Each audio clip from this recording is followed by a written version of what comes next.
What's going on, everyone? So LeBron James has had some struggles offensively, right? Particularly game one and game two. More so just shooting the three ball. I thought LeBron James was much better game two than he was game one. But in LeBron's defense, game ones have always kind of been a figure it out, feel it out type of game for him, right? He's never known to really just go all out. I do think if that game was closer, right? Like if Lakers were within, say, 5 points late, I do think you would have saw LeBron kind of turn it on, because you've seen, like, if he feels like, oh, we can win this, then he'll, kind of shift gears a little bit. But I want to give LeBron some praise, because game two was a absolute defensive masterclass by the Lakers, period, right? Want to give the entire Lakers, period. Again, you held a top 10 offense, I believe they're eighth, to their lowest scoring total of the season. Not just like the playoffs or anything. No, literally the season. You held them under 90 points in today's NBA. That is insane. But the reason I want to highlight LeBron, I want to praise the Lakers as a whole, but I really want to highlight LeBron in this video, is because he was the anchor for the defense, set the tone defensively. I mean, the guy was just everywhere. And really, again, just made sure that this Lakers team was engaged and invested defensively. Lakers offensively were terrible, right? They did not have a good offensive game at all. They hit 6 threes, shot 20% from three-point range. Minnesota hit 5, right? So it was a poor shooting night all around. But a lot of that, too, is this series is incredibly physical, right? And it's been a defensive series. And when that happens, scoring totals are going to drop because both sides, and you saw Lakers were gassed at the end of that game because they have to work so hard defensively, right? Because they lack in so many areas. And you have defensive liabilities all over the basketball court, if we're being honest. Like Rui, again, was great defensively. Luka, can we give it up for Luka? Right? Like, Luka was incredible defensively. Austin Reeves, I thought, was very good defensively.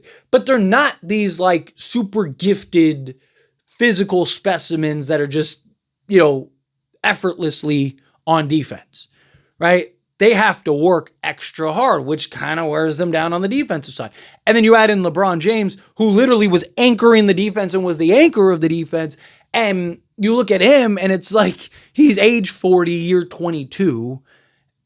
He's going to his legs are probably going to be a little tired, particularly at the end of games, right? Which is a little concerning for the tight closeout games, right? Lakers had good control, right? That fourth quarter was not great by the Lakers offensively. The whole second half was not great offensively by the Lakers, but particularly that fourth quarter, you saw them gas, but they had a big enough lead to where they were able to weather Minnesota's punches, right? That their last little haymakers. And the Lakers aren't this like super athletic, physical specimen type team. Minnesota is. Minnesota is very athletic, right? Between Anthony Edwards and, Dante DiVincenzo and, Nickeil Alexander-Walker and all these guys, right? Like they have good athleticism. Right? They have good engines and good motors and all those things.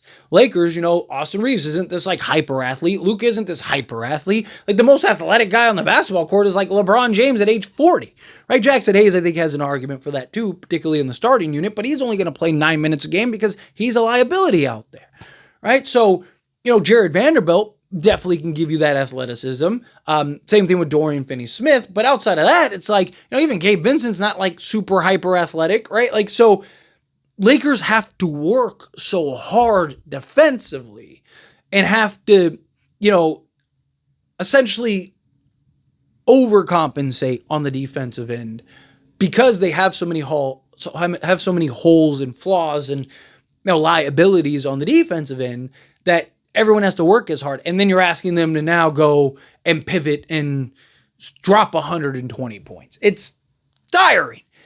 And then you add in the physicality and how physical both sides are able to be. Minnesota, for as athletic and everything as they were, it's not like they were much better, right? Like they still had their wins, right? They still had their struggles. So I look at this matchup and I look at this series, and it's really going to come down to how well can the Lakers maintain and, again, hit shots, right? The Lakers being aggressive 48 minutes on the offensive side of things is probably not realistic if they're going to maintain the defensive intensity that you saw in game 2, right? So what does that mean? That means that you're going to get a lot more threes, right? Which means guys need to hit shots. If Austin Reeves can start knocking down the three ball, if LeBron can start knocking down the three ball, right? Like, because tired legs, they don't want to explode. They're not going to, they're not trying to be, Austin Reeves now isn't trying to be as aggressive and crafty and all that other stuff. Luka isn't trying, he's just trying to kind of step back and launch threes and stuff. You kind of saw it this last game, right? You saw, the Lakers essentially just kind of shot chucking on occasion, right? You can still generate good shots, and in those moments and in those sequences, I'd like to see the Lakers, those are the times where they're moving the ball more. Get a Jared Vanderbilt, get a Dorian Finney-Smith, that might be a good time to play Dalton Connect, right? Get these guys in there when guys are gassed, and now just start moving and swinging the basketball. Now you don't have to be as Luka ISO heavy, or LeBron ISO heavy, or Reeves ISO heavy. Play the swing game. Get Luka an open look from 3. Get LeBron an open look from 3. Get Reeves an open look from 3. Get Rui, or, right? Start getting more action going.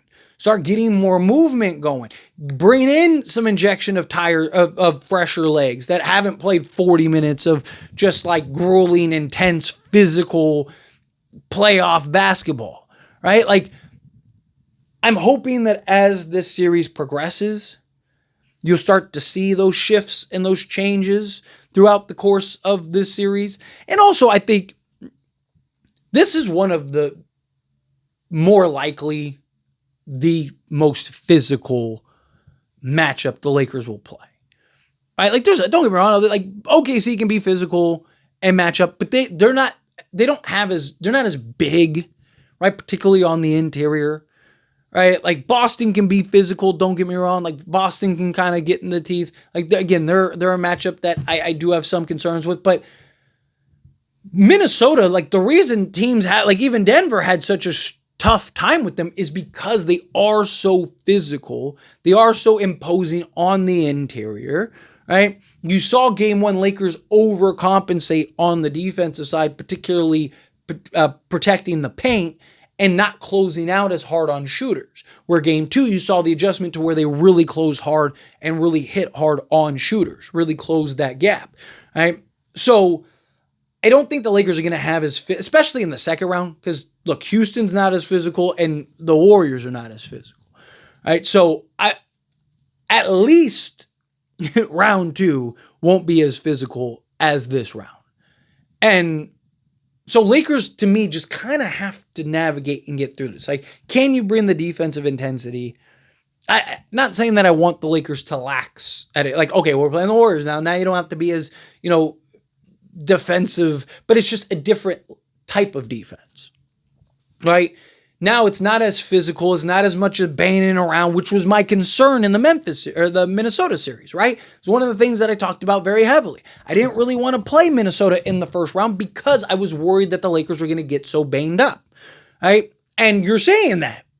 And where you play a Warriors team, again, it's not going to be as physically imposing on the inside. You can spread guys. Now it's just kind of, again, chasing guys off the 3-point line, kind of containing stuff, but you kind of have your skilled guys for that, right? So now it's not everybody have to, no, you have your skilled guys for that. Yeah, you're going to have to switch and do things like that, but it's not going to be as physically tasking over the course of a series against a Warriors team or even a Houston team. Houston, you could literally just pack the paint. They can't score or shoot to save their lives. So, again, the defensive assignments and schemes and everything are just so much more different with a Warriors or a Houston team than a Minnesota team. So you see the defensive intensity that has to pick up in this particular matchup. But it really helps when your leader and best player, or you can argue, Luka, but LeBron James, right? He is the leader. This is still his team as long as he's on the team. Like, yeah, hey, Luka, do your thing, blah, blah. LeBron's the leader. Everyone looks to LeBron. And when your leader shows up, steps up, and goes, I got this, right? And he just buys in on the defensive side of things, and he is engaged and invested and calling things out and switching and rotating and getting on guys. Like, you need that. You need that from your leader. Don't lead by example. Leaders lead from the front, not from the back, right? Like, you have to make sure that you are leading, setting the tone, setting the example. Do the things that you need to do in order to get everyone else to buy in. And I thought LeBron really did that, particularly in that last game. And it was very impressive in my opinion. And can he maintain it? But anyway, as always, this is a discussion. I pass a question on you. Let me know your thoughts and opinions down in the comments below. What do you think?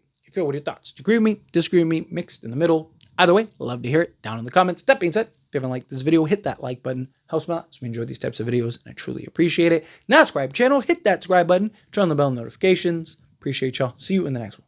Thank you.